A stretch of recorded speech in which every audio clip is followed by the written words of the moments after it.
जिंदाबाद जिंदाबाद जिंदाबाद जिंदाबाद जिंदाबाद जिंदाबाद जिंदाबाद पार्टी जिंदाबाद जिंदाबाद जिंदाबाद पार्टी जिंदाबाद जिंदाबाद जिंदाबाद आप संघर्ष करो, हम आपके साथ हैं। आप संघर्ष करो, हम आपके साथ हैं। आप संघर्ष करो, हम आपके साथ हैं। समाज के सम्मान में, जी मैदान में, समाज के सम्मान में, बहन जी मैदान में, किसानों के सम्मान में, बहन जी रमजान में, किसानों के सम्मान में, बहन जी मैदान में चले सरकार बनाए। आदरणीय सतीश चंद्र मिश्रा जी मुखर्जी जी का आगमन मंच पर हुआ है। जोरदार तालियां बजा करके अभिनंदन करें, जिनका अभिनंदन आज इस कानपुर मंडल में औरैया जनपद में हो रहा। जोरदार तालियां बजा करके आज के मुख्य परम श्रद्धेय राष्ट्रीय महासचिव बहुजन समाज पार्टी श्री सतीश चंद्र मिश्रा जी मंच पर आप सभी लोगों का अभिनंदन कर रहे हैं। जोरदार तालियां बजा करके सभी लोगों का स्वागत करें, जोरदार तालियां बजा करके अभिनंदन करें। मुखर्जी जी का अभिनंदन, उन्हीं के साथ में पूर्व मंत्री हमारे नकुल दुबे जी का भी आगमन हुआ है। बहुत बहुत उनका अभिनंदन, स्वागत। सभी लोगों से अनुरोध है कि इधर बाईं और दाईं और सभी लोग बैठने का कष्ट करें। आज हजारों की संख्या में, लाखों की संख्या में आज बहुजन समाज पार्टी का जनसैलाब आज ये मंडल स्तरीय जनसभा में उमड़ा है। मैं सभी मीडिया वालों से अनुरोध कर रहा हूं कि पीछे भी मीडिया की दर्शक दीर्घा बनाई गई है, उसमें मीडिया पत्रकार बंधुओं की बैठने की व्यवस्था है। सभी लोगों से अनुरोध कर रहा हूं कि हमारे बीच में जो प्रदेश में युवाओं को जोड़ने का काम कर रहे हैं, हम सबके नेता कपिल मिश्रा जी का आगमन हुआ है। उनका भी जो खड़े होकर के अभिनंदन, उनका भी कपिल मिश्रा जी जो आपके बीच में उपस्थित हैं, जो प्रदेश में युवाओं के बीच में जोश भरने का काम कर रहे हैं, हमारे नेता कपिल मिश्रा जी का हार्दिक अभिनंदन। कपिल भैया जिंदाबाद, कपिल भैया जिंदाबाद।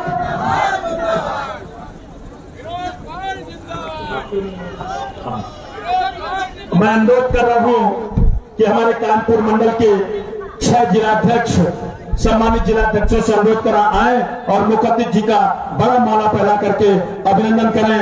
हमारे जो कानपुर मंडल के जिलाध्यक्ष हैं, सभी लोगों से अनुरोध कर रहा हूं कि आए और मुखर्जी जी का माला पहना करके अभिनंदन करें। हमारे सम्मानित सभी जिलाध्यक्ष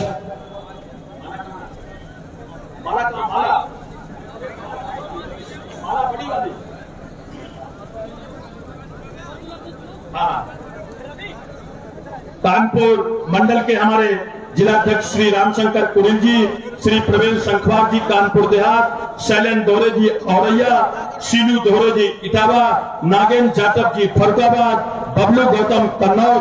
6 जिलाध्यक्षों से अनुरोध कर रहा हूं कि आए और मुखर्जी जी का माला पढ़ करके अभिनंदन करें।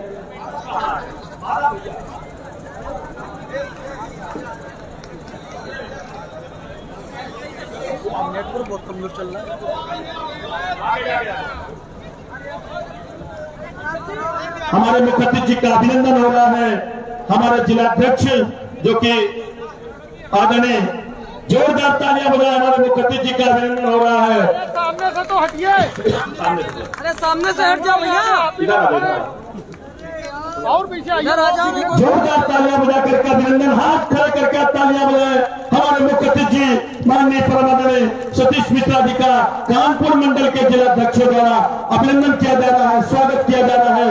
इसी कड़ी में अब मैं अनुरोध करता हूं कि हमारे बीच में श्री रामजी शुक्ला जी और लालजी शुक्ला जी हमारे बीच में प्रभारी प्रत्याशी सिकंदरा विधानसभा, उनसे भी अनुरोध करेंगे कि आए और फरसा और प्रतीक चिन्ह भेंट करके अभिनंदन करें। श्री लालजी शुक्ला प्रत्याशी विधानसभा सिकंदरा, श्री लालजी शुक्ला जी का जोरदार तालियां बजा करके हमारे लालजी और रामजी भैया उनका अभिनंदन करके फरसा भेंट कर रहे हैं।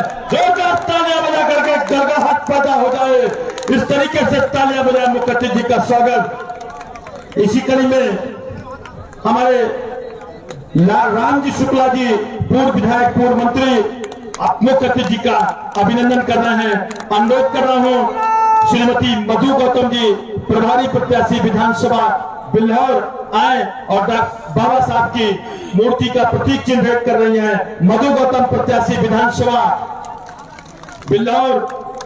इसी कड़ी में अनुरोध करेंगे लाल दुबे प्रत्याशी विधानसभा दिव्यापुर, उनसे अनुरोध कर रहा हूं कि आए और हाथी भेंट करें।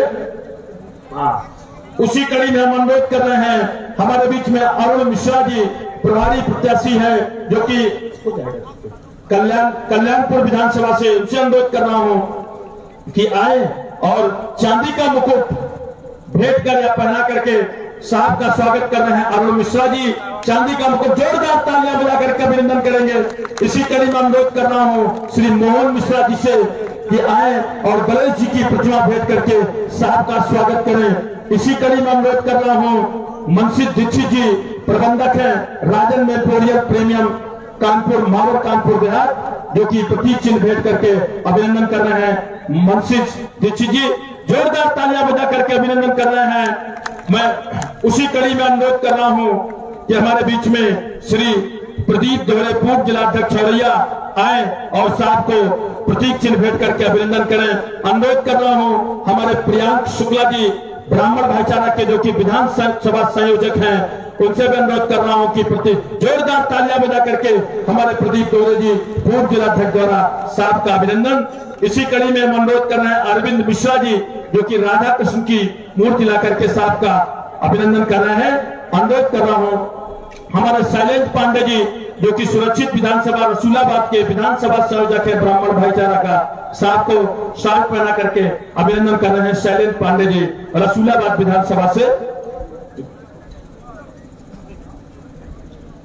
हमारे विपिन त्रिपाठी जी, जो कि जिला उपाध्यक्ष प्रियांक शुक्ला जी, जो कि बुके भेंट कर रहे हैं, विपिन त्रिपाठी जी, और हमारे चंद्रशेखर सोनी जी, हमारे मुन्ना पाल जी, सभी लोग साहब का अभिनंदन कर रहे हैं। हमारे शैलेंद्र पांडे जी विधानसभा प्रत्याशी से हैं। अर्पित यादव जी, जो कि हमारे जिला पंचायत सदस्य हैं, साहब का प्रतीक चिन्ह भेंट करके बुके भेंट करके साहब का अभिनंदन कर रहे हैं। हमारे अर्पित यादव सदस्य जिला पंचायत।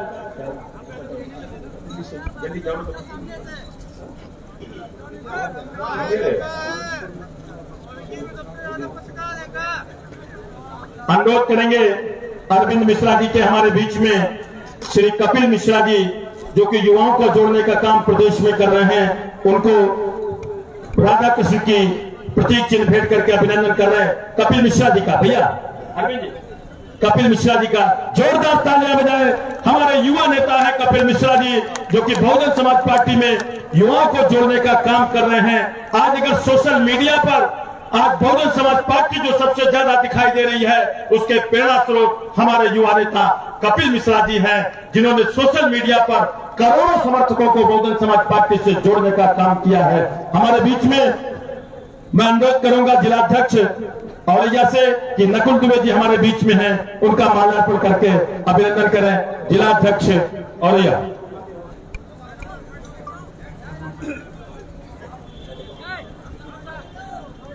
कार्यक्रम सभी सम्मानित साथियों से अनुरोध कर रहा हूं कुर्सियों पर स्थान ग्रहण कर लें।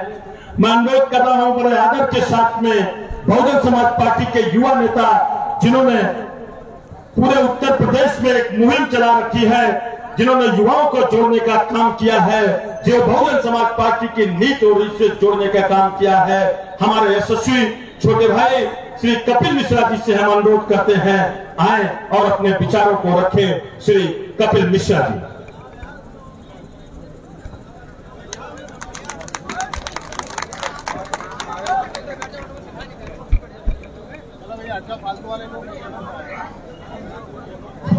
मीडिया बंधुओं से अनुरोध है,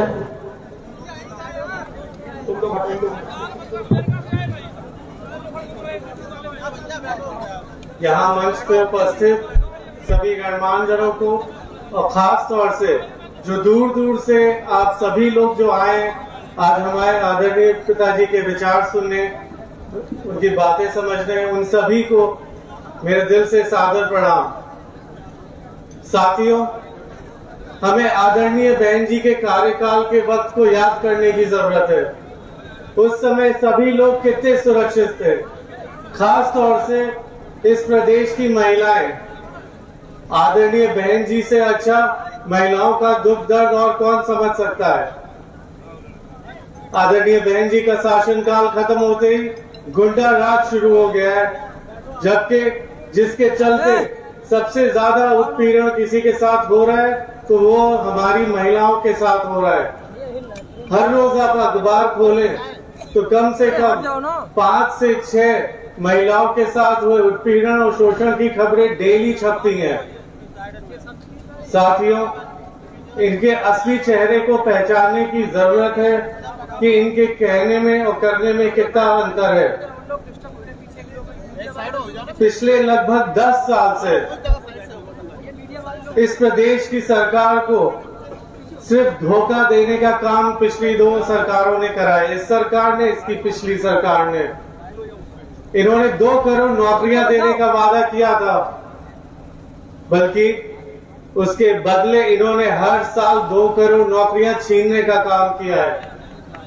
कोरोना काल के वक्त जो लोग बेरोजगार हुए थे, जो अलग अलग प्रदेशों से मजबूरी में अपना काम भी छोड़ के वापस उत्तर प्रदेश आना पड़ा था, उनको आज तक रोजगार नहीं मिला है।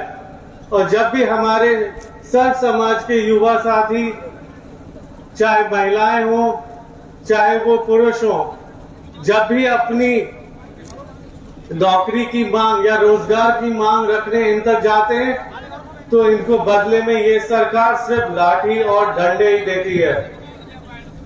आरक्षण के नाम पे भी ये सरकार सिर्फ धोखा देने का काम कर रही है।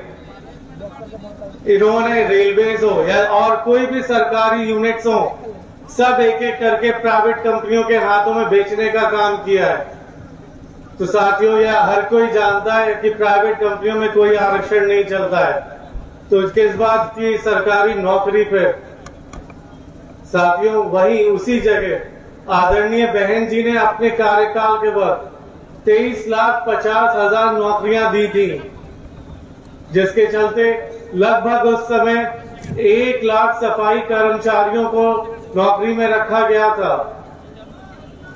ये इनके खाली दिखावटी एडवर्टाइजमेंट स्वच्छता अभियान के नाम पे फर्जी प्रचार करने की तरह नहीं है। आदरणीय बहन जी जमीनी तौर पे काम करती हैं। साथियों, उस समय लगभग 2 लाख से ज्यादा टीचरों को नौकरियां दी गई थी। युवाओं के अच्छे भविष्य के लिए अनेकों school, colleges, IT college, engineering college, medical college, बल्कि कई यूनिवर्सिटीज खोली गई थी। साथियों, आदरणीय बहन जी के कार्यकाल के वक्त यमुना एक्सप्रेस वे बनाया गया, जिसने आगरा को दिल्ली से जो 5 घंटे की दूरी थी महज 2 घंटे में पूरा करने का जो काम कर रहा था। और जेवर एयरपोर्ट उसी के पास, जिसका आजकल आप लोग बहुत नाम सुन रहे होंगे। जेवर एयरपोर्ट का प्रपोजल आदरणीय बहन जी द्वारा रखा गया था और उसका जमीन भी उसी समय अधिग्रहण करके उसी समय उसके नाम पे रखा गया था। बल्कि ये नहीं कि जो आजकल आपने देखा होगा पूजा पाठ करके जेवर एयरपोर्ट के नाम पे अपना नाम बहुत वाहवाही लूट रहे हैं। यही वाहवाही उनको लूटनी होती तो 5 साल पहले जब इनकी सरकार बनी थी तो तब जाके ये पूजा पाठ क्यों नहीं कर दी। तब ये पूजा पाठ अगर कर दी होती और इनके मन में इच्छा होती तो अब तक वहां से हवाई जहाज उड़ रहे होते। साथियों, इनके कहने और करने में काफी फर्क है। ये लोग खाली एडवर्टाइजमेंट के द्वारा खाली अपने झूठे फर्जी प्रचार करते हैं, जिसके लिए 300 करोड़ पर मंथ हर महीना ये लोग खर्च करते खाली अपनी तस्वीरें अखबारों में, होर्डिंगों में, टीवी के एड्स में खाली छापने के लिए और दिखाने के लिए। और हर महीना अगर 300 करोड़ है तो आप सोच सकते हैं साल में 3600 करोड़ और 5 साल में 18,000 करोड़ खाली ये अपनी तस्वीरें छापने में खर्च कर चुके हैं। उसकी जगह यही 18,000 करोड़ और अभी 6 महीने का तो हिसाब भी नहीं पता कि पता नहीं इलेक्शन आते आते कितने हजारों करोड़ इन्होंने अपने एडवर्टाइजमेंट में छापे और खर्च करे हैं। अगर यही पैसा ये लोग युवाओं को रोजगार देने में, नौकरियां दिलाने में खर्च कर देते तो शायद इनको अपनी तस्वीरें छापने की जरूरत नहीं पड़ती। साथियों, मैं इसीलिए कहना चाहूंगा, आजकल सोशल मीडिया का जमाना है और सोशल मीडिया आजकल हर कोई इस्तेमाल कर रहा है, चाहे वो बड़ा से बड़ा शहर में कोई रह रहा हो या छोटे छोटे गांव में, हर किसी के पास मोबाइल फोन है, जिसका सबसे ज्यादा गलत इस्तेमाल अगर कोई कर रही है तो ये सरकार कर रही है अपने खाली झूठे प्रचार प्रोपेगेंडा फैलाने में। साथियों, मैं आप सबसे अनुरोध करना चाहूंगा कि आप सब लोग सोशल मीडिया के माध्यम से हमसे जुड़े। आपकी जो लोग हम तक नहीं पहुंच पा रहे हैं या दूर दूर प्रदेश में रहते हैं वो हम तक नहीं आ सकते हैं, तो वो सोशल मीडिया के माध्यम से हमसे जुड़ सकते हैं, अपनी तकलीफें रख सकते हैं। और मैं आपको ये वादा देता हूं कि आपकी एक एक तकलीफ नोट करी जाएगी और आदरणीय बहन जी तक आपकी एक एक तकलीफ पहुंचाई जाएगी और उसका समाधान करने का पूरा प्रयास किया जाएगा।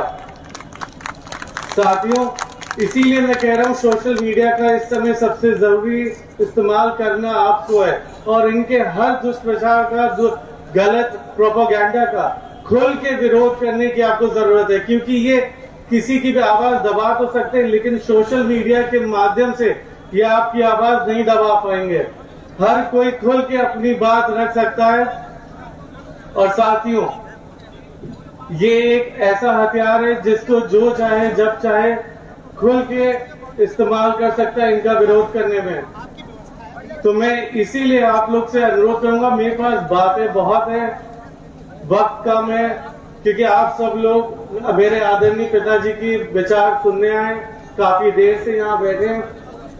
तो मैं आप सबसे बस यही अनुरोध करना चाहूंगा कि आप लोग जो जो बातें, उनके विचार आप लोग सुने तो उनको यहाँ छोड़ के नहीं जाना है।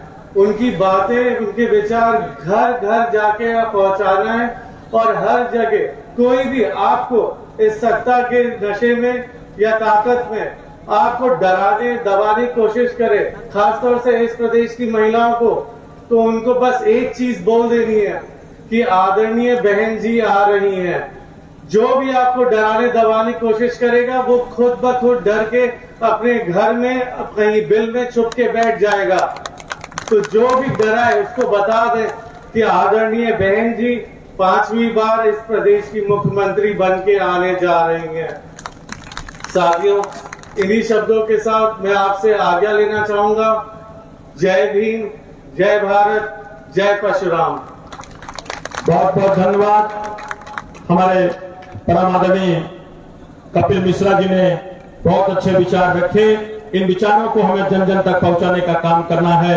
मैं आमंत्रित करता हूं जिन्होंने प्रदेश में हम सभी लोगों को जोड़ने का काम किया है, दिन रात हम लोगों के बीच में मेहनत करते हैं, उत्तर प्रदेश सरकार के पूर्व कैबिनेट मंत्री परम श्रद्धेय बड़े भाई श्री नकुल द्विवेदी को आमंत्रित करता हूं। जोरदार तालियां बजा करके आदरणीय नकुल द्विवेदी का अभिनंदन करें। परम आदरणीय नकुल द्विवेदी। सर्वप्रथम भारतीय संविधान के रचयिता परम पूज्य बाबा साहब भीमराव अम्बेडकर एवं बहुजन समाज पार्टी के संस्थापक माननीय कांशी लाल साहब को श्रद्धासुमन अर्पित करते हुए आज कानपुर मंडल की इस विशाल जनसभा जो कि औरैया के इस ऐतिहासिक क्षेत्र में संपन्न हो रही है, आप सब लोगों का ये जन सैलाब देख करके लग रहा है कि लहर चल चुकी है। हाथी चिढ़ा रहा है, हाथी ललकार करके कह रहा है कि भाई हम किसी मीडिया वालों की परवाह नहीं कर रहे हैं। जो 2-4 लोग घूम घूम करके रुपए पैसे के लिए कुछ पार्टियों को दिखाने का काम करते हैं, आज हमारे इतने साथी नौजवान जो कि मीडिया से संबंधित है, आज बहुजन समाज पार्टी का अलग जलाते हुए पंडित सतीश चंद्र मिश्रा जी की अगुवाई में 5वीं बार आदरणीय बहन कुमारी मायावती जी को मुख्यमंत्री बनाने के लिए तैयार है। आज के इस समारोह के मुख्य अतिथि हम सबके मार्गदर्शक परम आदरणीय पंडित सतीश चंद्र मिश्रा जी, प्रदेश महासचिव मौलाना आजाद जी, पूर्व मंत्री रामजी शुक्ल जी हमारे सभी सम्मानित प्रत्याशी बंधुओं, कानपुर जनपद के सम्मानित नगर अध्यक्ष श्री देवी तिवारी जी, मन परासीन संतरी गौतम जी, हमारे बहुत सारे सम्मानित साथी हैं, सबके नाम लूंगा तो काफी समय लग जाएगा। लेकिन मैं आप सबसे एक सवाल पूछना चाहता हूं, जितना जनमानस यहाँ पर बैठा खड़ा है, और आप सब लोग मुझे जवाब हाँ या नहीं में जरूर दीजिएगा। चाहे सहमत हो तब भी जवाब दीजिएगा, चाहे न सहमत हो तब भी जवाब दीजिएगा। मैं आप सबसे जानना चाहता हूं कि आज इस प्रदेश का और इस देश का किसान परेशान है कि नहीं है?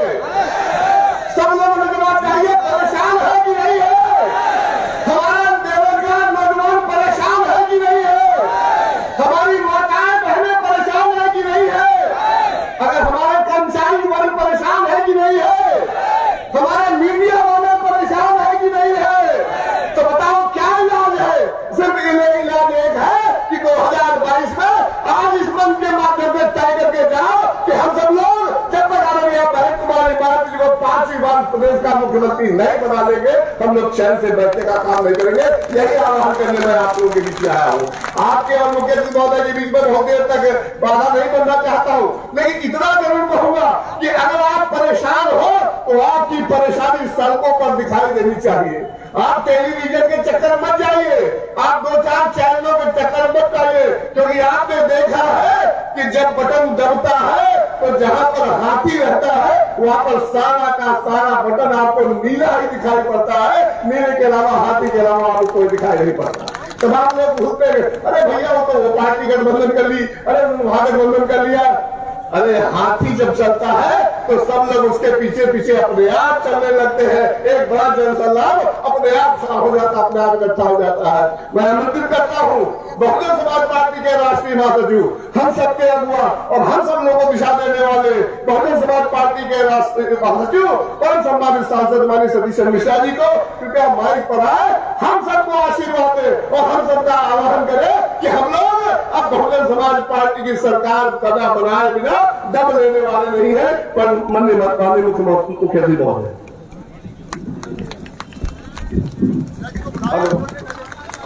हेलो, जोरदार नारा सभी लोग लगाएंगे। बहुजन समाज पार्टी जिंदाबाद, बहुजन समाज पार्टी जिंदाबाद, बहुजन समाज पार्टी जिंदाबाद, जिंदाबाद जिंदाबाद सतीश मिश्रा जिंदाबाद, जिंदाबाद जिंदाबाद सतीश मिश्रा जिंदाबाद, जिंदाबाद जिंदाबाद कुमारी मायावती जी जिंदाबाद, जिंदाबाद जिंदाबाद कुमारी मायावती जी जिंदाबाद। जिंदाबाद जिंदाबाद। सुने परम आदरणीय परम श्रद्धे राष्ट्रीय महासचिव श्री सतीश चंद्र मिश्रा जी। मंच पर उपस्थित बहुजन समाज पार्टी के हमारे सभी सम्मानित नेतागण, श्री नकुल दुबे जी, पूर्व कैबिनेट मंत्री उत्तर प्रदेश, श्री रामजी शुक्ल जी, पूर्व मंत्री उत्तर प्रदेश सरकार, श्री देवी प्रसाद तिवारी जी, अध्यक्ष महानगर कानपुर, श्रीमती मधु गौतम जी, प्रत्याशी बिल्लौर, श्री लालजी शुक्ला जी, प्रत्याशी सिकंदरा, श्री विनोद पाल जी, प्रत्याशी अकबरपुर रनिया, श्री प्रशांत अहिरवार जी, प्रत्याशी धारमपुर सुरक्षित, मोहन मिश्रा जी किदवई नगर, अरुण मिश्रा जी कल्याणपुर, श्री दुर्गा प्रसाद जी कायमगंज फरुखाबाद, श्री अरुण दुबे जी लाल दुबे दिव्यापुर तथा श्री मानवेंद्र आजाद जी यहां पर उपस्थित नरेंद्र कुशवाहा जी मंडल संयोजक कानपुर मंडल, श्री अनिल पाल जी, जाकिर हुसैन सिद्दीकी जी, बहुआ तिवारी जी, रामशंकर कुरील जी, श्री देवेंद्र संखवार जी, शैलेंद्र दोहरे जी, शीलू दोहरे जी, नागेंद्र जाटव जी, बबलू गौतम जी, विवेक शाख जी, रामनारायण निषाद जी, श्री शुभम, श्री भीमराव अंबेडकर, श्री प्रवेश कुरील जी, श्री बौद्ध प्रिय गौतम, संघ प्रिय गौतम, श्री प्रदीप निगम तथा यहाँ पर बहुत से लोग हमारे पार्टी के वरिष्ठ कार्यकर्ता हैं और यहाँ पर मौजूद हमारे सभी कार्यकर्ता जो आज इतनी बड़ी संख्या में हम सबका उत्साह बढ़ाने के लिए आए। मीडिया के साथियों, भाइयों, आज 17 तारीख हो गई है और 17 तारीख के बाद इस महीने में सिर्फ 13 दिन बचते हैं। पहली तारीख या दूसरी तारीख को चुनाव की घोषणा होना निश्चित है, क्योंकि पिछली बार भी 2017 में 3 जनवरी को हुई थी। अगर 3 जनवरी भी मान लें तो आज से हमारे पास सिर्फ और सिर्फ 15 दिन बचे हैं। इन 15 दिनों में आपको अपना भविष्य बनाने के लिए, इस प्रदेश का भविष्य सुधारने के लिए, आने वाली पीढ़ियों को उनका सही रास्ता उनको आगे चल के मिले, उसके लिए आपके पास ये 15 दिन का समय है। और इन 15 दिनों में आप जितनी मेहनत कर लेंगे, जितना अपनी ताकत लगा लेंगे, उतना ही आप अपना और बहुजन समाज पार्टी का, हम लोगों का जनाधार बढ़ाने का काम करेंगे। बहुजन समाज पार्टी की लगभग पहले 75 जिलों में हमने मीटिंग की थी, आपके जिले में भी आए थे, प्रबुद्ध सम्मेलन किए थे और बहुत बड़ी संख्या में, जैसे आज आप इतनी बड़ी संख्या में, हजारों की संख्या में यहां पर इकट्ठा हैं और इतनी देर से बैठे हैं। इसी प्रकार से उस समय भी जो 23 जुलाई से शुरू किया था हमने, उसमें हौसला बढ़ाने के लिए हमारे बीच में लोग आए थे। और उसके बाद जो ये मंडल के कार्यक्रम चल रहे हैं, इन मंडलीय कार्यक्रम में जिस तरीके से जन सैलाब बहुजन समाज पार्टी के कार्यकर्ताओं का, समर्थकों का आ रहा है, इससे ये हम दावे के साथ कह सकते हैं। और जिसकी तरफ से हम आपके बीच में आए हैं, जिनका संदेशा लेके आपके बीच में आए, जिनकी बातों को आपके सामने रखने के लिए बीच में आए हैं, हमारी सबकी नेता बहन कुमारी मायावती जी को आपका संदेशा पहुंचाने का काम भी करेंगे। और कि आप जिस तरह से यहां आए हैं, ये साफ जाहिर हो गया है कि आने वाले 2022 में बहन मायावती जी 5वीं बार उत्तर प्रदेश की मुख्यमंत्री बनकर के आ रही हैं और उनको आने से कोई रोक नहीं सकता। हर तरह के षड्यंत्र रचे जाएंगे, हर तरह की चीजें करी जाएंगी, हर तरह के आपके सामने तरह तरह के भारतीय जनता पार्टी और समाजवादी पार्टी वाले आकर के ढोंग ढकोसले और आपके बीच में वादे ये करने का काम करेंगे। ये इनकी आदत है, ये कोई इनका नया काम नहीं है। ये पिछले चुनाव में भी आप करिए कि इसी तरीके से ये लोग आपके बीच में आकर के चुनावी वादे करके, लोगों को धोखा दे करके, धोखे में रख करके और उसके बाद उनका वोट लेकर के और फिर भूलने का काम करते हैं। यही इनकी सोच होती है। आपने देखा कि भारतीय जनता पार्टी जब पिछली बार सरकार बनाने के लिए घूम रही थी, कौन से वादे इन्होंने किए आपके बीच में? हर तरह के वादे किए और एक भी वादा पूरा करने का काम नहीं किया। 100 में 100 अगर नंबर दिए जाएं किसी को झूठ बोलने के और झूठे वादे करने के लिए, तो भारतीय जनता पार्टी उसमें नंबर 1 पे आएगी और सबसे प्रथम दर्जा पाएगी। इन्होंने किससे वादा नहीं किया? महिलाओं से किया, बेरोजगारों से किया, किसानों से किया, मजदूरों से किया, व्यापारियों से किया, सभी से किया। कहा कि हम आपको, महिलाओं से कहा कि हम आपको सुरक्षा देंगे, आप हमको वोट दीजिए, आप लोग तो 50% हैं, आप हमें वोट दीजिए, हम आपको सुरक्षा देंगे। क्यों? महिलाओं ने सोचा कि भाई समाजवादी पार्टी की सरकार चल रही थी और समाजवादी पार्टी की सरकार तो सभी लोगों को मालूम है कि जब समाजवादी पार्टी की सरकार आती है तो पूरे उत्तर प्रदेश में जिस दिन से उनके मुखिया जो ओथ लेते हैं, उसके बाद से उसी समय से उत्तर प्रदेश में गुंडागर्दी, माफियागर्दी, दहशतगर्दी, डकैती, फिरौती, बलात्कार, दंगे, फसाद, हर चीज शुरू हो जाती है। उनकी पहचान ही यही बनी हुई है। समाजवादी पार्टी मतलब उनकी यही पहचान है। तो उससे परेशान होकर के महिलाओं ने सोचा कि भारतीय जनता पार्टी हमको सुरक्षा देने की बात कर रही। उन्होंने उनको वोट दे दिया और वोट देने के बाद क्या मिला? आज हम अपनी बात नहीं कहते हैं, हम अपने आंकड़े आपके सामने नहीं रखना चाहते हैं। हम तो जो सरकारी आंकड़े हैं, जो उनकी एनसीआरबी की रिपोर्ट कहती है, जो उनकी खुद की संस्था होती है केंद्र सरकार की, वो कहती है कि उत्तर प्रदेश में हर 2 घंटे में एक महिला के साथ में बलात्कार होता है और उसके साथ में दुराचार होता है। हर 2 घंटे में।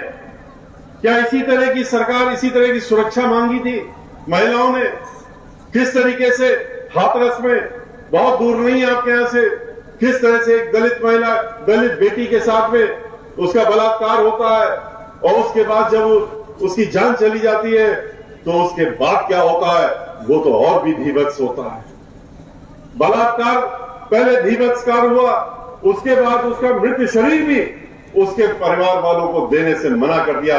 उत्तर प्रदेश के मुखिया ने, उनके मुख्यमंत्री जो उत्तर प्रदेश के हैं, उन्होंने कहा, निर्देश दिया लखनऊ से बैठ करके कि हम अपने मोबाइल में देख रहे हैं, हम अपने टेलीविजन में लाइव देख रहे हैं और हम देखना चाहते हैं। अपने जिला मजिस्ट्रेट से कहा कि उनकी उस लड़की की मृत शरीर को उनके परिवार वालों को मत देना।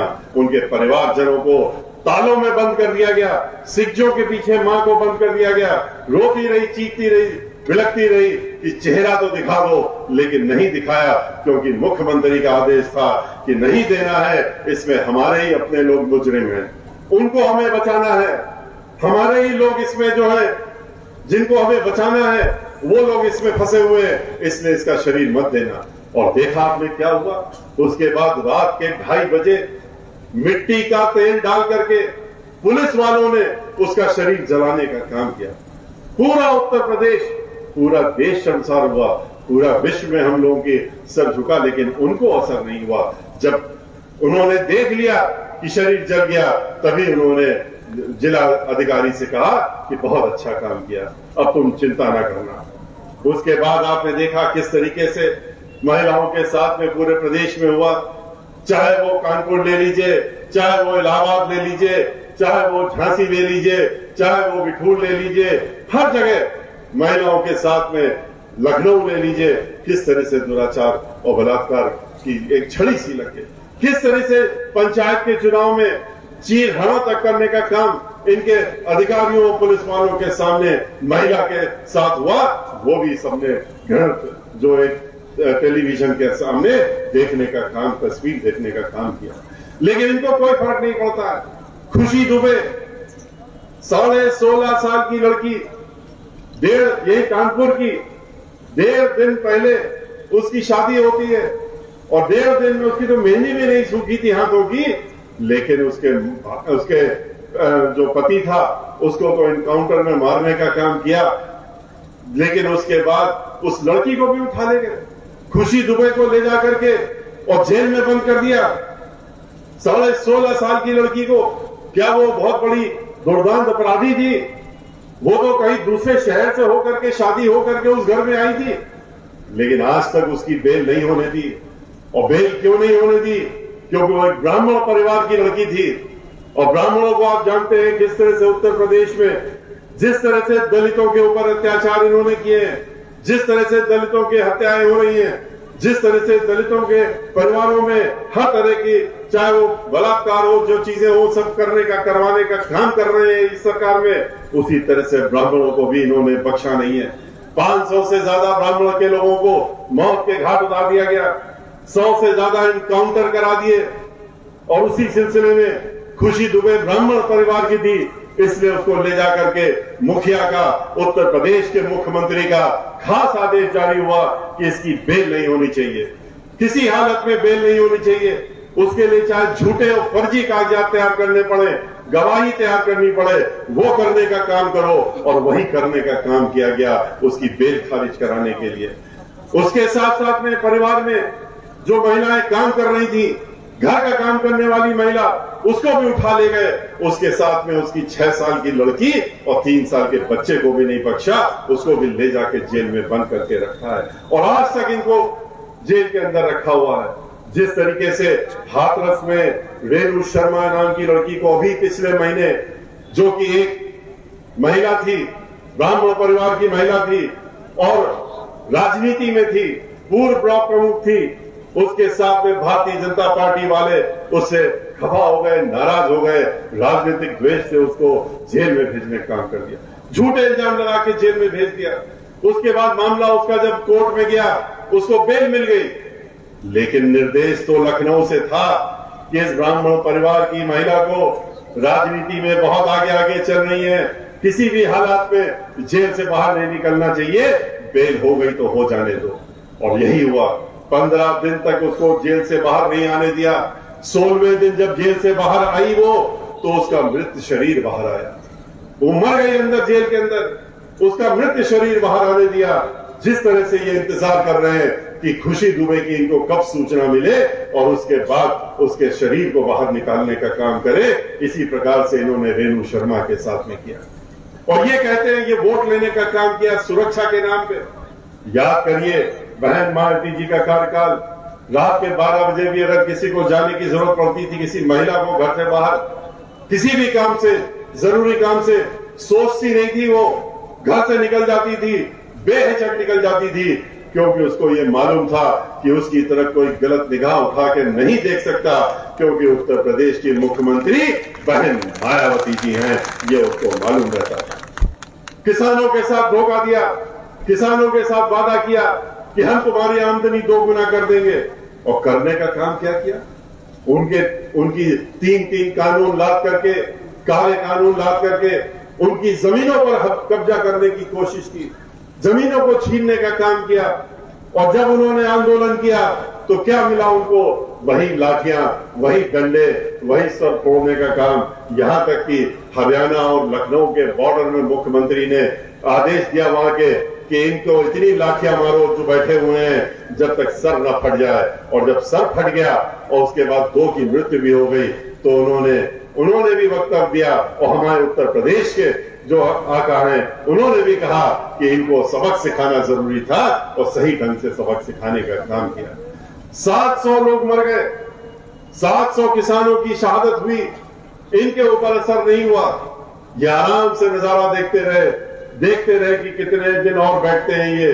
लेकिन तब तक चुनाव आ गए, उत्तर प्रदेश का चुनाव आ गया, पंजाब का चुनाव आ गया, और हम लोगों के 5 जो स्टेट है वहां पर चुनाव आ गए, उत्तराखंड का चुनाव आ गया।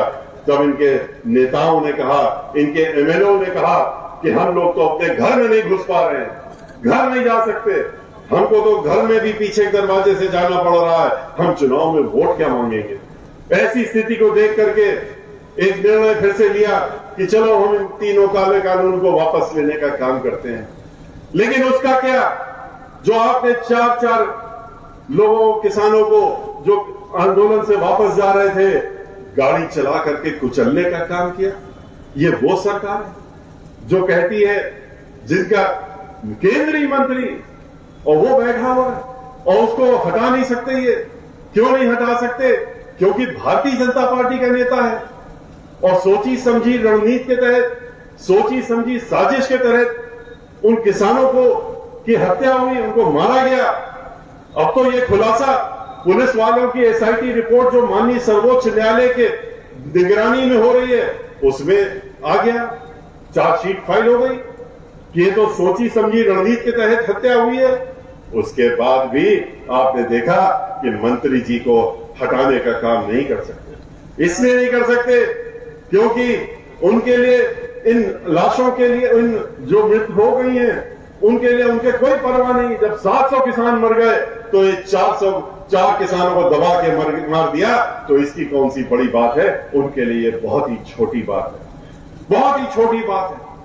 और आपने देखा किस तरीके से मीडिया के एक साथी ने जब उनसे प्रश्न कर दिया मंत्री जी से कि अब आप क्या कहते हैं, तो क्या जवाब मिला उसको? सारे के सारे मीडिया को, पूरे देश के मीडिया को उन्होंने कहा कि ये लोग गाली देते हुए कहा तुम लोग चोर हो। चोरी ये कहना कि तुम लोग चोर, और भी गालियां दी जो कि हम लोग नहीं मंच से कह सकते।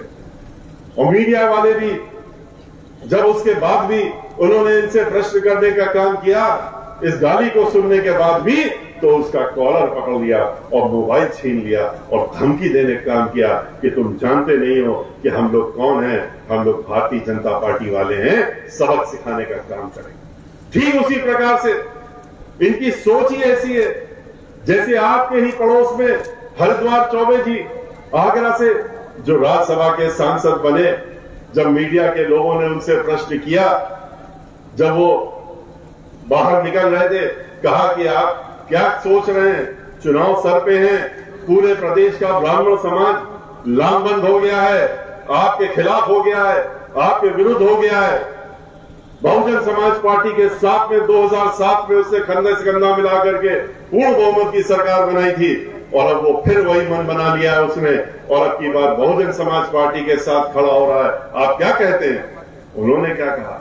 उन्होंने कहा अरे कोई चिंता की बात नहीं है, ये ब्राह्मण ससुरे जइए कहाँ, इनका तो हमारे पास ही आना है, ये पलट के हमारे ही पास आएंगे, इनको हम झुंझुना दिखाएंगे, इनको हम धर्म का झुंझुना दिखाएंगे, इनको हम तरह तरह के और लुभावने चीजें दिखाएंगे और ये हमारे साथ में आ जाएंगे।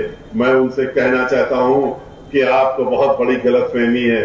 ब्राह्मण समाज ने 2007 में जब उत्तर प्रदेश में ही नहीं पूरे देश में अपना नाम पहुंचाने का काम किया था, जब सर्वजन सुखाय और सर्वजन हिताय की सरकार बनाने का काम बहन मायावती जी के नेतृत्व में बनाने का काम किया था, तो समूचे ब्राह्मण समाज उठ करके खड़ा हुआ था, इकट्ठा हुआ था और बीएसपी के साथ आकर के उसने सर्वजन हिताय की सरकार बनाने का काम किया था। और अब की बार भी यही होने वाला है, क्योंकि ब्राह्मण समाज ने देख लिया था कि आपने क्या किया है।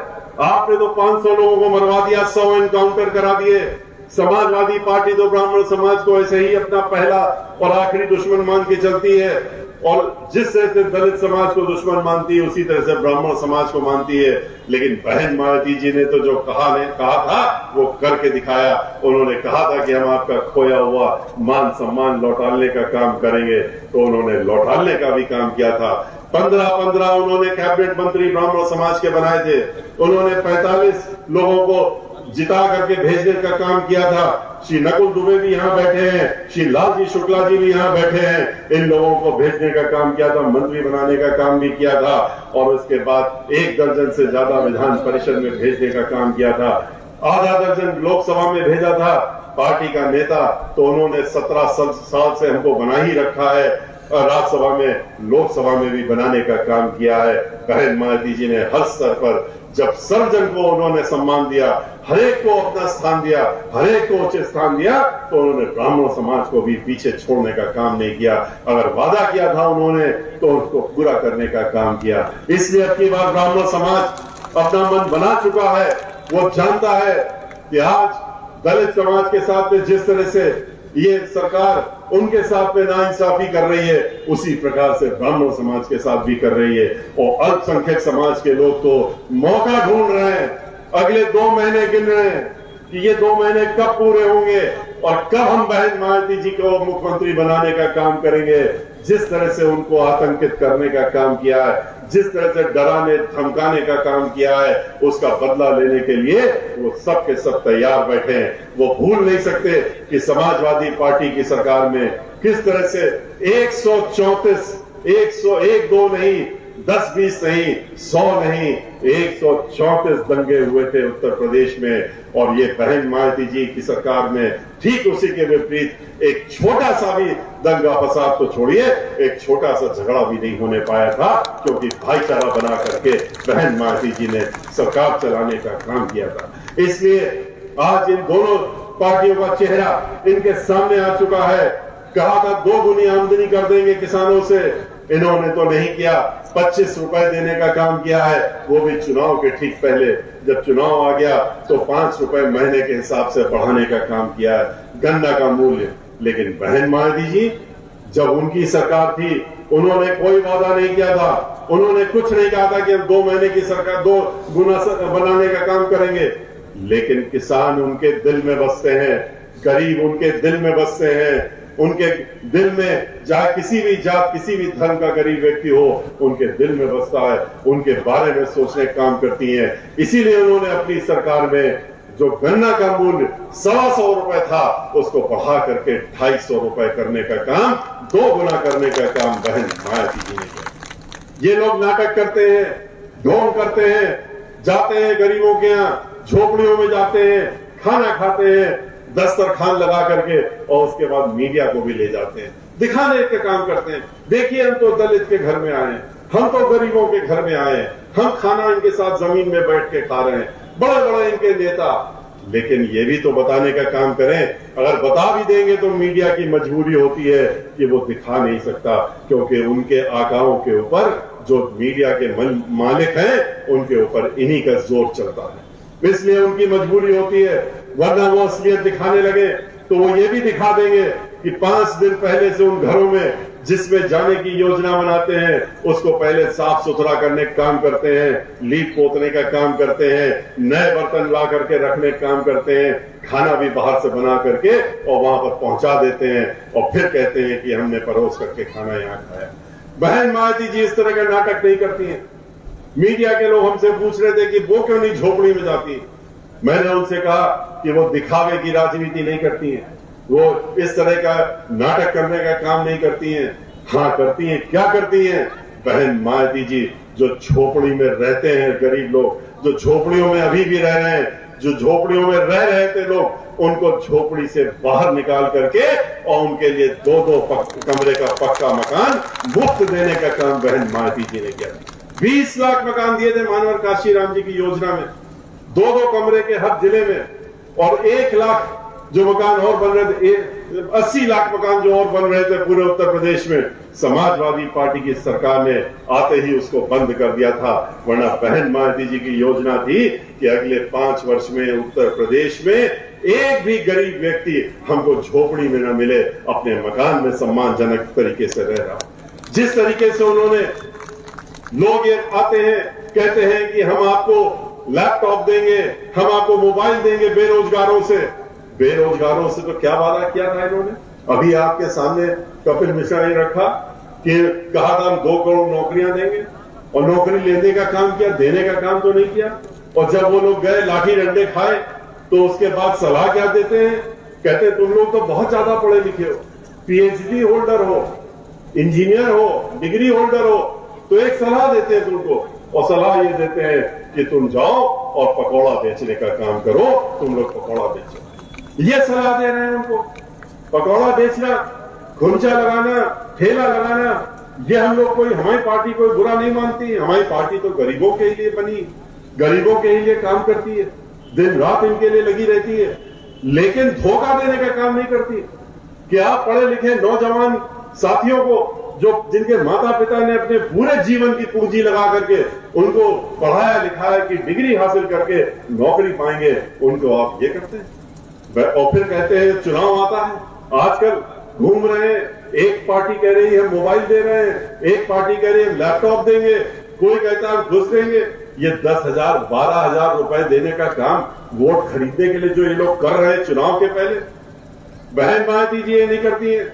आप लोगों ने भी सुना होगा, उन्होंने 9 अक्टूबर को जब 5 लाख से ज्यादा लोग इकट्ठा हुए थे अभी मानवर काशीराम जी की पुण्यतिथि में, परिनिर्वाण दिवस पे लखनऊ में, तो उन्होंने वहां अपने मंच से क्या कहा था?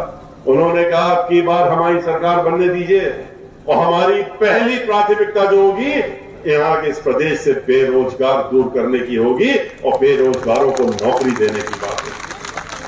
उन्होंने कहा हम ये नहीं चाहते कि ये अपंग हो जाए, 5,000 और 6,000 का मोबाइल लेकर के या 1,000 रुपया महीना पा करके।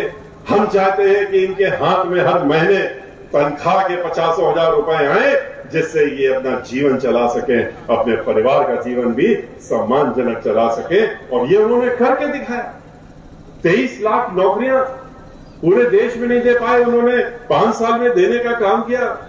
इन्होंने तो क्या किया, समाजवादी पार्टी ने जो वित्त विहीन अध्यापक थे उनसे कहा कि हम आपको, आप परेशान मत होइए, आप हमको वोट दे दीजिए। 20 लाख से ज्यादा आप लोग हैं, परिवार मिला के 1 करोड़ हैं, आप अपना वोट हमको दे दीजिए, हम आपको सम्मानजनक मान दे देंगे। जब नहीं मिला, 5 साल निकल गए, तो भारतीय जनता पार्टी वाले आ गए। उन्होंने कहा उन्होंने धोखा दिया है, हम आपको देने का काम करेंगे, आप हमारे साथ में आइए। इन्होंने सोचा कि ये तो धर्म की बात करते हैं, ये तो बड़े धर्म वाले हैं, ये तो जो बोल रहे हैं वही करेंगे। वो इनके बहकावे में आकर के उन्होंने इनको वोट दे दिया। इस 1 करोड़ लोगों को, 20 लाख परिवार को इन्होंने धोखा देने का काम किया। एक नया पैसा नहीं दिया, न उनकी नियमावली बनाई, न पैसा दिया। जब उन्होंने विधानसभा के सामने आंदोलन किया तो उनको दिया क्या इन्होंने? फिर उसी तरह से जो भी आंदोलन करता है उसको सीधे ये लाठी डंडे और उसका सर फोड़ने का काम किया। यही इन्होंने उस दिन भी किया, सर फोड़ने का काम किया। एक महिला जिसके सर में चोट लगी थी, महिला टीचर थी, उसने तो फिर अपना जा करके विधानसभा के सामने सर मुड़वाने का काम किया। मीडिया के लोगों ने पूछा आपने सर क्यों मुड़वा लिया? उन्होंने कहा हम इस सरकार की अंत्योष्टि आज यहां पर कर रहे हैं, उसकी घोषणा कर रहे हैं, अब इसकी अंत्योष्टि निश्चित है, इसीलिए हम अपना सर मुड़ा रहे हैं। अगले दिन मुख्यमंत्री जी इतना नाराज हो गए, इस वक्तव्य को देख करके इतना बौखला गए कि उन्होंने क्या कहा, ऐसी बात कह दी जो कोई सोच नहीं सकता। टीचरों के बारे में, गुरुओं के बारे में बोले कि ये टीचर लोग, ये आज इनके ऊपर जो लाठियां पड़ी, आप कह रहे क्यों पड़ी, ये आज घूम रहे सड़कों में, ये इसी लायक है। और क्यों है ये भी हम बताते हैं, ये इसलिए इस लायक है क्योंकि ये पापी हैं। इन्होंने पिछले जन्म में पाप किए थे, पिछले जन्म में इन लोग बड़े दुष्कर्म किए थे और इसीलिए इस जन्म में ये टीचर बन गए।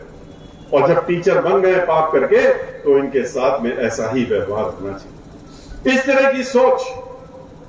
तरह की सोच किसके लिए? अध्यापकों के लिए। आज यही अध्यापक जब हमारे पास आए, आज से 2 महीने पहले, इन्होंने ये सब बातें बताई, अपनी समस्याएं बताई। हम उनको अपनी पार्टी की नेता मुखिया बहन मायावती जी के पास ले गए। उन्होंने उनकी बातें सुनी और उन्होंने कहा कि उन लोगों ने, टीचरों ने कहा उनसे कि आपके समय में हमको जो मिला उसी समय मिला, हमको वोट का अधिकार मिला, एमएलसी चुनने का अधिकार मिला। हम लोगों ने उस समय 2-3 मांगे की थी, आपने मान ली थी, लेकिन अब हम लोगों की समस्या ऐसी हो गई है कि हमको कुछ तनख्वाह भी नहीं मिल रही है, मानदेय भी नहीं मिल रहा। तो उन्होंने कहा, बात सुनने के बाद, कि आप लोग अध्यापक है, मैं भी अध्यापिका रही हूं, वो खुद भी अध्यापिका रही है, सब जानते हैं। LLB भी किया उन्होंने, लेकिन उसके पहले, राजनीति में आने के पहले वो अध्यापक थी। और उन्होंने कहा अध्यापक के बारे में इस तरह की सोच सुन करके हमको अफसोस हो, लेकिन मैं आपको वादा करती हूं कि मेरी सरकार आने दीजिए, आते ही हमारे जो पहले निर्णय होंगे उनमें से आपके लिए एक निर्णय होगा कि आपकी समस्या को हम हमेशा के लिए कैसे सुलझाने का काम करें, ये मेरी जिम्मेदारी होगी। और ये सभी जानते हैं कि बहन मायावती जी जो कहती है फिर वो करके दिखाती है। और ये बात फिर उन्होंने 7 सितंबर को लखनऊ में, जब हजारों की संख्या में ब्राह्मण समाज के लोग इकट्ठा हुए थे और जब बहन मायावती जी उनसे बात कर रही थी, तब उन्होंने दोहराने का काम भी किया था। इसलिए आज ये जो धर्म के नाम पर धर्म का मुखौटा लगा के आपके सामने आते हैं, फिर आएंगे वोट मांगने का काम करेंगे, तरह तरह के आडंबर करेंगे, तरह तरह के ढोंग करेंगे, टेलीविजन, अखबार जो भी खोलेंगे आप, उसमें उसी तरह के इनके चेहरे, उसी तरह का उनका तरीका दिखेगा। कहीं तिलक दिखेगा, कहीं आपको गेरुआ वस्त्र दिखेगा। मुख्यमंत्री जी तो परमानेंट गेरुआ वस्त्र पहनते हैं, और इसको दिखा करके आपसे फिर कहेंगे कि आप धर्म के नाम पे वोट दे दीजिए। आपको इनका असली चेहरा पहचानने की जरूरत है। पूछिए कि 5 साल में आपने क्या किया, आपने किसको दिया? एक तो बता दे, कुछ दिया हो, धर्म के नाम पे बता दे क्या किया अयोध्या में। 1 लाख करोड़ रुपया इकट्ठा कर लिया इन्होंने चंदा, सर्वोच्च न्यायालय के निर्णय आने के बाद, लोगों के पास घर घर जाके मंदिर बनाने के नाम पे। हम तो अभी अयोध्या गए थे, और अयोध्या जब 23 जुलाई को गए थे तो हम तो सीधे वहीं गए थे, दर्शन किए, उसके बाद देखने गए कि भाई मंदिर बन गया होगा, 2 साल हो गए, तो वहां तो नींव भी नहीं खुदना शुरू हुई थी। तब समझ में आया कि कितना बड़ा धोखा। 5 ईंटें रख करके पूजा कर दी और उसमें 500 करोड़ खर्च कर दिए दिखाने के लिए, और उसके बाद वो ईंटें सरयू नदी में चले गए। पूरे अयोध्या में घूम के आए, पूरे अयोध्या की इतना बेहाल कि जितना सबसे बदतर जिला कोई होगा उसमें आप घूम लीजिए, उसके बाद भी आपको वो उस जिले से अच्छा लगेगा। वहां की सड़कें, वहां की चीजें, सब का सब बेहाल। कहा जाता है हर बजट में, अभी भी बजट पास हुआ, उसमें भी अयोध्या के नाम पे बजट, कहां जा रहा है वो बजट? अरे भाई आप ठीक है, समझ में आ रहा है, मंदिर का चंदा, बजट का चंदा, आप अपनी पार्टी, अपने विज्ञापन जो 300 करोड़ रुपया महीना लगाते हैं उसमें खर्च कर रहे हैं, लेकिन फिर भी तो पैसा बच रहा होगा, उसको कहां लगा रहे हैं? जिस दिन हम गए, हमने ये बात खुलासा की, और फिर मीडिया के लोग भी गए, उनको भी कुछ नजर नहीं मिला। तब अगले दिन मुख्यमंत्री जी अयोध्या जाते हैं पीछे पीछे, और जा करके वहां पर फावड़ा उठा करके कुछ लोगों को बुला के अपने साथ ले गए, और फावड़े से मट्टी खुदवाने का काम किया और कहा देखो देखो न्यू खोद रहे हैं और न्यू खोद रहे हैं। तो ये वो लोग हैं, इनका आपको असली चेहरा पहचानने की जरूरत। हम लोगों की पार्टी ढोंग ढकासला नहीं करती है। जितने भी स्थान हो, किसी भी धर्म के हो, हम लोगों ने उसको बढ़ाने का काम किया, उस स्थान को सुधारने का काम किया, समग्र विकास करने का काम किया। चाहे अयोध्या हो, अयोध्या में सरयू नदी जो है उसका विकास किसने किया? बहुजन समाज पार्टी। वहां पर परिक्रमा होती है, परिक्रमा की सड़क को चौड़ा करके ठीक करने का काम किसने किया? बहुजन समाज पार्टी। वहां पर सीवर लाइन नहीं थी पूरे अयोध्या में, पानी पीने की लाइन नहीं थी, वाटर लाइन नहीं थी, किसने किया? बहुजन समाज पार्टी। वहां पर सीवेज ट्रीटमेंट प्लांट कई करोड़ों का किसने बनाया? बहुजन समाज पार्टी। लेकिन इन्होंने क्या किया? इन्होंने सिर्फ दिखावे का काम किया। वृंदावन में किसने किया? 550 करोड़ रुपए खर्च करके बहुजन समाज पार्टी ने समग्र विकास करने का काम वृंदावन का किया। वो तो मैंने अपने खुद की देखरेख में किया था, इसलिए मुझको मालूम है। पूरे परिक्रमा स्थल चाहे 29.5 किलोमीटर का हो, पूरा बनवाने का काम किया। कच्ची सड़क, पक्की सड़क, हर तरीके का। वहां पर पूरे वृंदावन में सीवर नहीं था, सीवर लाइन डलवाया, वाटर लाइन डलवाया। वहां पर अस्पताल नहीं था तो 100 बेड का नया अस्पताल बनाने का काम किया। बस अड्डा नहीं था, बस अड्डा देने का काम किया। बिजली चली जाती थी, बिजली घर बनवाने का काम किया। मेला लोग चाहते थे, मेला खुलवाने का काम किया। विधवा आश्रम नहीं था, विधवा आश्रम बनवाने का काम किया। हर तरह की चीजें करी, लेकिन हम लोगों ने ढोल नहीं बजाया।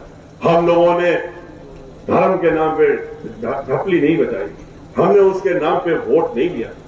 हमने उसको दिखावे का काम करने का काम नहीं किया। हम लोगों ने इस तरह से जितने भी अलग अलग धर्म है, सब जगह जाकर के काम करने का काम किया। बिठूर में जाकर के, कानपुर, आप कहीं कानपुर शहर में बिठूर है, सभी जानते हैं, लव कुश का स्थान है। सीता जी वहां रही थी। वहां पर जाकर के 150 करोड़ रुपए खर्च करके पूरे वाल्मीकि आश्रम, महर्षि वाल्मीकि आश्रम को ठीक करा, उसको बनवाने का काम किया। सीता रसोई, सीता मंदिर सब बनवाने का काम किया। पूरा समग्र विकास करने का काम किया, लेकिन ढोल नहीं बजाने का काम किया। ये लोग तो सीता का नाम ही नहीं लेते। क्या बात है, क्या कारण है? कई बार हम इनसे मंच से भी सवाल कर चुके हैं, कोई जवाब नहीं देता भारतीय जनता पार्टी वाले। ये सिर्फ राम का नाम लेते हैं, और राम बिना सीता राम हो ही नहीं सकते। लेकिन ये सीता का नाम नहीं लेते हैं, और इसीलिए खाली राम के नाम पे नारे लगाते हैं। सीता जी का नाम, हम लोग किसी से मिलते हैं, जय सीताराम कहते हैं, सीताराम करके आपस में अभिवादन करते हैं, पर ये नहीं लेते, क्योंकि महिलाओं से इनको एक अजीब सी, महिलाओं इनके लिए एक अजीब सी उनकी चिढ़ है। महिलाओं से इनको परेशानी होती है, और इसीलिए आज उत्तर प्रदेश में बहुजन समाज पार्टी की मुखिया बहन मायावती जी के साथ में खुशी की बात है कि पूरे प्रदेश में आज जो उत्तर महिलाएं हैं, वो महिलाएं खुल करके बहुजन समाज पार्टी का समर्थन करने के लिए खुलेआम निकल रही है। जो महिलाओं की बैठकें हो रही हैं, हमारी धर्म पत्नी श्रीमती कल्पना मिश्रा आगरा में भी किया था, वृंदावन में भी किया था, जिले प्रदेश के हर जिले में जा रही महिलाओं, जहां बुला रही उनको जाती। लेकिन हमें नहीं खुद, जिस तरह से महिलाएं, इतनी उम्मीद हमें भी, जिस तरह से महिलाएं वहां पर इकट्ठा हो रही हैं, और जिस तरह से महिलाएं बहन मायावती जी को मुख्यमंत्री के रूप में देखना चाहती हैं, चाहे वो शहर की महिलाएं हो, चाहे वो देहात की महिलाएं हो, वो सब के सब इंतजार कर रही हैं अगले 3 महीने का कि कब 3 महीने निकलेंगे और हम लोग बहन मायावती जी को अपने मुखिया के रूप में देखने का काम करेंगे। भाइयों, आपको इन सब बातों को ध्यान में रखने की जरूरत है। ये सारी बातें आपसे हम लोग सिर्फ इसलिए कर रहे हैं क्योंकि आप हमारे मजबूत कार्यकर्ता लोग हैं। आपको जाकर के आपके ऊपर बहुत बड़ी जिम्मेदारियां हैं। आपको इन जिम्मेदारी को निभाते हुए लोगों के बीच में जाना है, और लोगों के बीच में जाकर के इन बातों को पहुंचाना है, घर घर में पहुंचाना है। 20 दिन का समय आप अपने लिए दे दीजिए, 5 साल पछताना ना पड़े और फिर जीवन भर पछताना ना पड़े, इसलिए अगले 20 दिन अपने लिए देने का काम करिए। इन 20 दिनों को 24 घंटे आप दे करके ये मत मानिए कि हमारे कौन से यहाँ पर प्रत्याशी हैं और क्या है, वो आपके बीच में आए, आपके बीच में नहीं आए, वो लोग भी अपना दिन रात 24 घंटे काम कर रहे हैं। कोई भी प्रत्याशी चुनाव के दौरान में हर घर में नहीं जा सकता, ये नामुमकिन है, लेकिन जा सकते हैं। कौन जा सकता है प्रत्याशी? प्रत्याशी के रूप में लोग जा सकते हैं। और आप सब लोग जो यहाँ मौजूद हैं उनको मैं अपना प्रत्याशी मानता हूं और आप भी अपने आप को प्रत्याशी मान लीजिए। आप अगर अपने आप को प्रत्याशी मान लेंगे तो आप अपने आप अपनी रणनीति तय कर लेंगे, अपना सोचने का काम करेंगे कि अगले 20 दिन में चुनाव की घोषणा होने वाली है, हमको क्या करना चाहिए। अगर हम चुनाव लड़ रहे हैं, हमें चुनाव जीतना है तो कैसे जीतना है, कौन कौन सी हमको रणनीति अपनानी है, इसके लिए आप सोचने का काम खुद करने लगेंगे। और वही करने की उम्मीद मुझे आपसे, और वही करने के लिए मैं अपेक्षा भी कर रहा हूं, आपसे अनुरोध भी कर रहा हूं।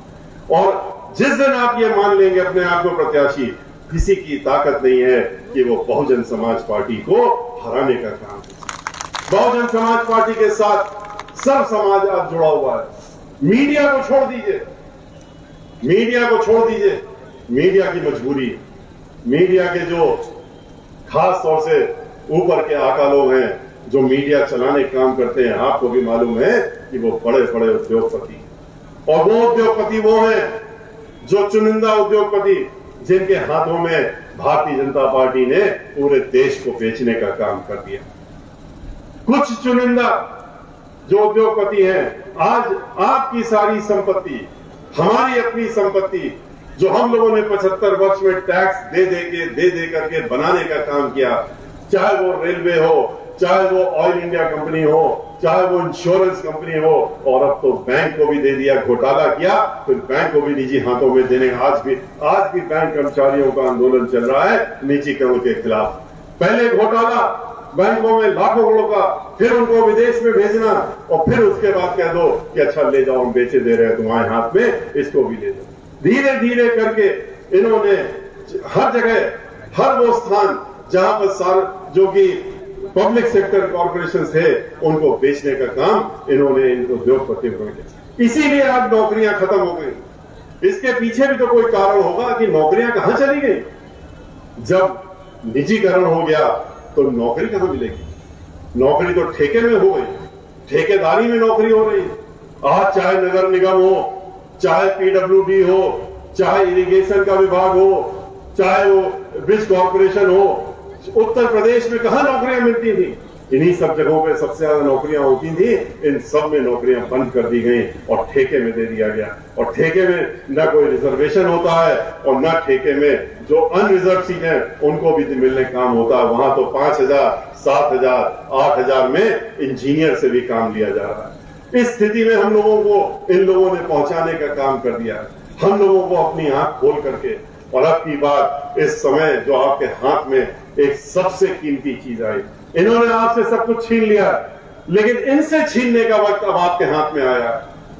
अब आपको इस बाबा साहब डॉक्टर भीमराव के अंबेडकर के संविधान के तहत में उन्होंने जो शक्ति और ताकत दी आपको वोट देने की, वो वोट देने की शक्ति को इस्तेमाल करने का समय 5 साल में एक बार मिलता है आपको, और वो इस समय दिया गया है। उसको अगर आपने सही ढंग से इस्तेमाल नहीं किया, उसको अगर आपने किसी के दबाव में इधर उधर देने का काम कर दिया, किसी के हाथ में बेचने का काम कर दिया, तो समझ लीजिए कि आप लोग अपने आप को बेचने का काम कर रहे हैं, और इसका नुकसान आपको अपने साथ साथ में आने वाली पीढ़ी को भी उठाना पड़ेगा। इसलिए जागरूक होकर के इनको मुंह तोड़ जवाब दीजिए, और अब की बार सत्ता को अपने हाथ में लेने का काम करिए।